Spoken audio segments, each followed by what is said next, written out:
Bonsoir, mesdames et messieurs, les amis du Centre tchèque. Soyez les bienvenus ce jour où on inaugure l'année de la musique tchèque en France. Et je voudrais tout simplement rappeler que c'est un événement qui a été placé sous le haut patronage des personnages que vous connaissez sûrement, plutôt des personnalités, comme par exemple la mezzo-soprano Magdalena Kojina ou du chef d'orchestre Sir Simon Rattle. Le président d'honneur de cette année de la musique, c'est Jiří Bělohlávek, le chef de la Philharmonie tchèque, qui a dirigé aussi d'autres grands ensembles musicaux, à Londres par exemple, ou à New York. Et le patronage politique est assuré par le président de la République, M. Miloš Zeman. Vous connaissez tous les noms comme Smetana, Janáček, Martinů, Jan Dismas Zelenka et bien d'autres. Bien, ce sont des musiciens tchèques qui sont soit nés, soit décédés dans les années qui ont eu un chiffre magique, numéro 4. Et c'est donc à partir de cette logique que depuis 1924, nous fêtons l'année de la musique tchèque. La première année de cette année de la musique tchèque, c'était l'année 1924, c'était le 100e anniversaire de la naissance de Bedřich Smetana. Et depuis, donc, c'est devenu la tradition. Je voudrais aussi vous dire une chose un peu personnelle, qui est un souvenir lié à cette salle, c'est-à-dire qu'il y a exactement 10 ans, que dans cette salle-là a été baptisée salle Janáček. Nous avons installé aussi le buste de Janáček par un sculpteur de Brno qui s'appelait František Navrátil. Et ce jour-là, c'était le jour aussi où nous avons eu l'intervention d'un grand ami de la musique tchèque, un grand ami du centre tchèque qui s'appelait Guy Harrisman. Peut-être que certains parmi vous le connaissiez, c'était un grand musicologue et une grande personnalité qui malheureusement nous a quittés en 2007. Mais nous gardons toujours son souvenir en mémoire. Mais ce jour-là aussi, c'était un ensemble qui s'appelait Calliope, déjà. Et j'aimerais bien rappeler que Calliope est son ensemble à géométrie variable, donc ce qui a donné aussi le nom à nos deux concerts d'aujourd'hui et de demain. C'était donc, on disait toujours, l'ensemble Calliope à géométrie variable. Cet ensemble a été dirigé, est toujours dirigé par Karine Lequet, que voici, et que je remercie beaucoup pour la fidélité, puisque c'est vrai que les débuts de cet ensemble ont commencé en partie dans ces murs-là. Nous sommes très contents que nous étions à côté de cet ensemble qui, aujourd'hui, est devenu un ensemble bien plus important qu'à l'époque. Nous en sommes vraiment très heureux. Bien, je veux être très court, n'ayez pas peur. D'habitude, les gens qui disent qu'ils sont très courts, c'est interminable, mais je ne mens pas. Donc, je vais vous donner juste 4 informations supplémentaires. D'abord, je vais annoncer que Jean-Gaspard Palicek, mon adjoint, va vous parler tout à l'heure un tout petit peu de la musique tchèque. Je voulais vous dire aussi qu'après le concert, le Centre tchèque vous invite à un verre d'amitié, ce qui est plutôt une bonne nouvelle. Et je voulais dire aussi à ceux qui ne reçoivent pas encore les programmes et d'autres informations de ce que nous faisons ici, si vous voulez bien, vous pouvez vous inscrire à la réception, où vous pouvez consulter nos pages web pour recevoir régulièrement les informations sur ce que nous faisons. Et tout à fait à la fin, je voulais vous dire, n'oubliez pas de rallumer vos téléphones portables après la fin du concert. Merci beaucoup.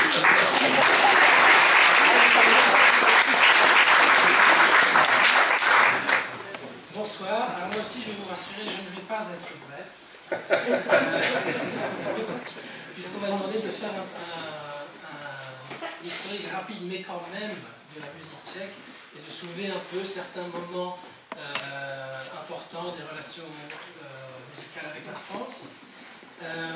J'ai pris quelques notes, voilà, quelques penses bêtes pour pas trop improviser.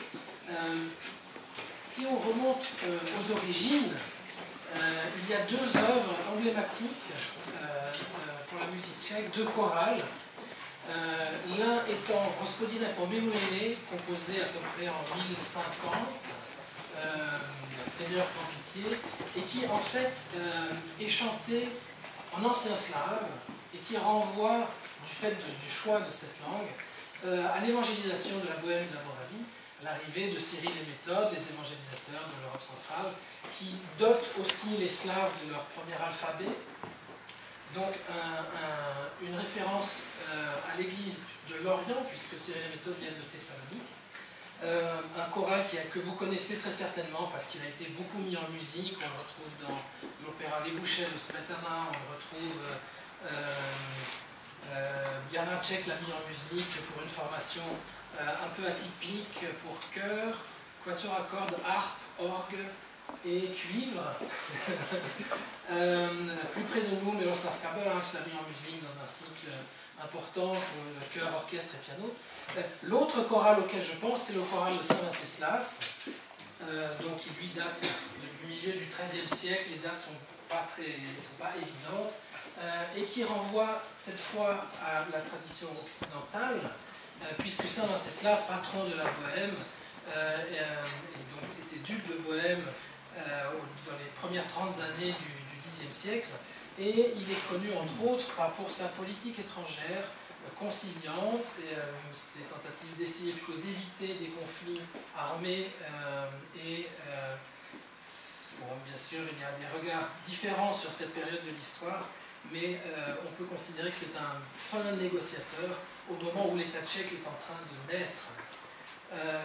Le choral de Saint-Venceslas, vous le connaissez aussi, il a été mis en musique par Jozef Suk, il a été mis en musique par Vítězslav Novák, plus près de nous par Eben, Miloš Bok, etc. Un événement intéressant, un des derniers rois de la dynastie des Přemysli, la première dynastie des rois de Bohème, organise au milieu du XIIe siècle une énorme compétition musicale. Il invite tous les plus célèbres troubadours et trouvères d'Europe, ce qui était assez rare à l'époque. Ce qui est intéressant, un peu comme aujourd'hui les grands festivals de musique, sauf qu'à l'époque le roi y prenait part. Je ne sais pas ce que ça donnerait si le président prendrait part au festival de musique aujourd'hui. Enfin, c'est un événement qui attire l'attention de toute l'Europe culturelle et musicale à l'époque. Une première grande rencontre avec la France, c'est bien sûr Jean de Luxembourg qui invite Guillaume de Machaut à être son secrétaire, ce qui introduit en terre tchèque l'Ars Antica, mais l'Ars Nova aussi, bien sûr. Et puis, juste après, son fils, Charles IV, ça c'est bien connu, bien sûr, devient roi de Bohème et aussi empereur, et installe empereur du Saint-Empire romain germanique, installe sa capitale à Prague. Invite beaucoup d'intellectuels, lui-même bien sûr était un lettré, il parlait 5 langues, latin, italien, français, allemand, tchèque, ce qui est plutôt rare pour des monarques à l'époque, et l'influence française est évidente, lui-même a eu son éducation à la cour du roi de France, Charles IV, dont il a pris le nom lorsqu'il est couronné. Mais en même temps, si Prague est profondément gothique, à l'image de la cathédrale Saint-Guy que Charles IV fait construire, et pour laquelle il invite l'architecte français Mathieu Darras, Charles IV séjourne aussi beaucoup en Italie et a un regard porté déjà vers la Renaissance italienne. Il fait venir un certain nombre de compositeurs italiens, il entretient une correspondance avec Pétrarque, il invite le réformateur ou rebelle politique Cola di Rienzo, etc. Donc il y a là un fourmillement, une richesse forte. Réformateur, les idées d'un autre réformateur religieux, cette fois, commencent à parvenir en Bohème à la fin du règne de Charles IV, celle de John Wycliffe, donc la réforme religieuse, des idées reprises par Jean Hus. C'est une période de remous religieux avec la présence de plusieurs papes en même temps. Et ces questions-là sont réglées au Concile de Trente, où Jean Hus sera mis au bûcher, et où la décision est prise de régler le problème tchèque comme avait été réglé celui des Cathares, c'est-à-dire d'organiser des croisades contre le pays. La noblesse et le peuple tchèque se rebellent et pendant 25 ans vont tenir tête avec succès à ces croisades.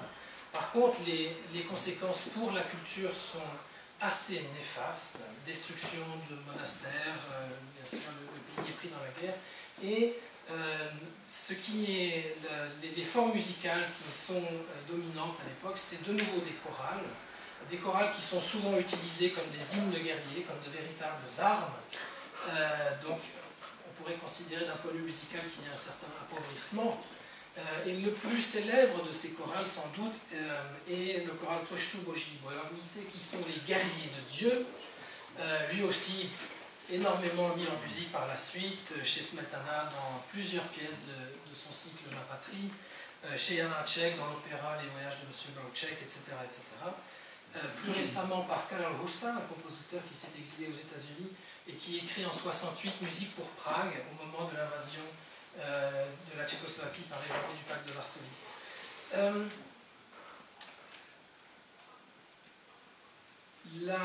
Donc les Tchèques réussissent à tenir tête, réussissent à imposer un compromis par rapport à la revendication religieuse. Le tchèque est la première langue dans laquelle la Bible est traduite des langues originales et non du latin, avec l'impression de la Bible de Kralice. Le XVIe siècle, petit à petit, la polyphonie revient, avec des compositeurs comme Turnovsky, Rychowski. Et puis, bien sûr, le grand moment que vous connaissez, c'est quand Rodolphe II installe à nouveau sa capitale à Prague. C'est un grand moment du maniérisme, vous connaissez tous les tableaux d'Archiboldo, bien sûr.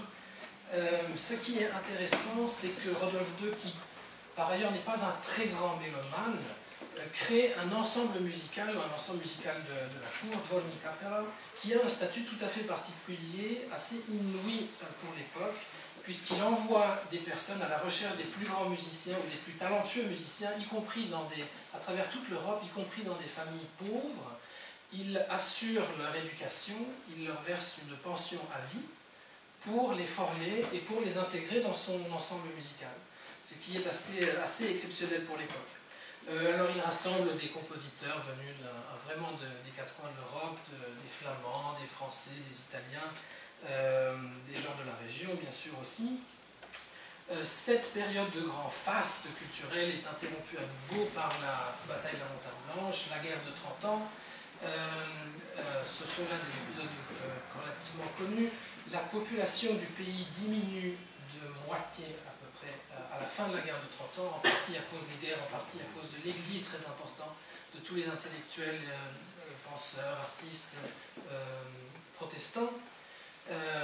Cependant, la contre-réforme, l'arrivée de la contre-réforme, l'arrivée du baroque, s'accompagne d'une énorme richesse, d'un énorme renouveau au niveau artistique et concrètement au niveau musical, bien sûr, avec de grands compositeurs poètes comme Adam Ignaz Otarovitz, toute une série de compositeurs que vous connaissez comme Zelenka.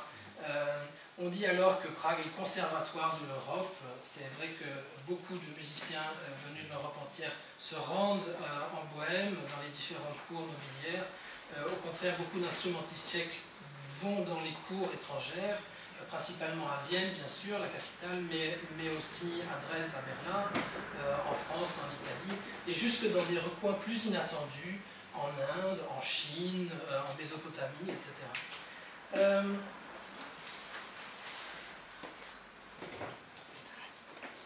Les chefs de chœur, à l'époque, souvent s'adressent, la musique et le chant est un des outils de la contre-réforme, souvent s'adressent à un auditorium moins instruit, et ils créent des chants ou des pièces de musique qui tendent à être plus simples. En fait, il y a là une semence de classicisme européen du point de vue du style de musique qui commence. Bon, encore une chose connue, bien sûr, Mozart s'est beaucoup rendu en Bohème, a beaucoup été aimé par les Tchèques, probablement du fait de son affinité pour des compositeurs comme Dizzy Antonin Benda, par exemple, l'inventeur du mélodrame, dont Mozart s'inspire à sa manière pour l'enlèvement au sérail, pour la flûte enchantée. C'est bien connu, Mozart dirige les Noces de Figaro à Prague, crée Don Giovanni. Une semaine après qu'il ait été jeté dans une fosse commune à Vienne, à Prague, on donne son requiem en son hommage. Le 19e siècle, période de renouveau national, si beaucoup de Prague reste un centre musical important, Beethoven s'y rend plusieurs fois, Chopin, Liszt, la plupart des grands romantiques, Schumann. Smetana a été mentionné, Smetana jeune commence à travailler avec Liszt. Ensemble, ils inventent une forme nouvelle, celle du poème symphonique. Vous connaissez Dvořák, nous nous rapprochons de la période que vont couvrir nos deux concerts. Nous vous avons mis beaucoup d'informations dans le programme, donc je vais être beaucoup moins détaillé. Smetana joue le jeu du renouveau national, c'est-à-dire qu'il crée des œuvres en langue tchèque pour le théâtre provisoire, qui précède la création du théâtre national, qui veut imposer l'aspect tchèque par rapport à l'aspect germanique. Au XXe siècle, c'est beaucoup plus connu, encore une fois, on touche des compositeurs comme Dvořák, fin 19e, début 20e, Janáček, Martinů, dont nous vous parlons dans le programme. Quelques novateurs dans les années 20-30, avec notamment la création de la musique en quart de ton par Alois Hába, assisté de Schulhoff, que vous entendrez ce soir. Et puis, Schulhoff qui représente aussi ces compositeurs disparus pendant la Seconde Guerre mondiale. Et puis, avec la venue du régime communiste, un paradoxe. Si bien sûr certains musiciens comme le chef d'orchestre Alfred Kubelik, pour n'en nommer qu'un, s'exile et refuse d'avoir toute collaboration avec le régime totalitaire, celui-ci, pour des raisons de prestige, des raisons de propagande bien sûr aussi, finance beaucoup la musique, crée sous le modèle soviétique une académie de musique pour compléter le conservatoire et surtout perpétue la tradition du festival du printemps de Prague, créé en 1946, et avec toute une série d'invités de premier ordre, comme bien sûr Sviatoslav Richter, Michelangeli, Arau, Elisabeth Schwarzkopf, Oistrakh, Menuhin, Rubinstein. Même dans les années les plus dures du régime, l'éducation musicale est bonne. Je ne vais pas vous fatiguer en vous donnant de listes trop longues d'interprètes tchèques connus un peu partout de par le monde de cette période. Et en ce qui concerne les interprètes de notre époque, vous les connaissez, vous en entendrez, en tous les cas vous entendrez les œuvres de certains d'eux lors de ces deux concerts concrètement demain. Je vais m'arrêter là. Je vous remercie pour votre attention. Là, c'est la musique.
Merci.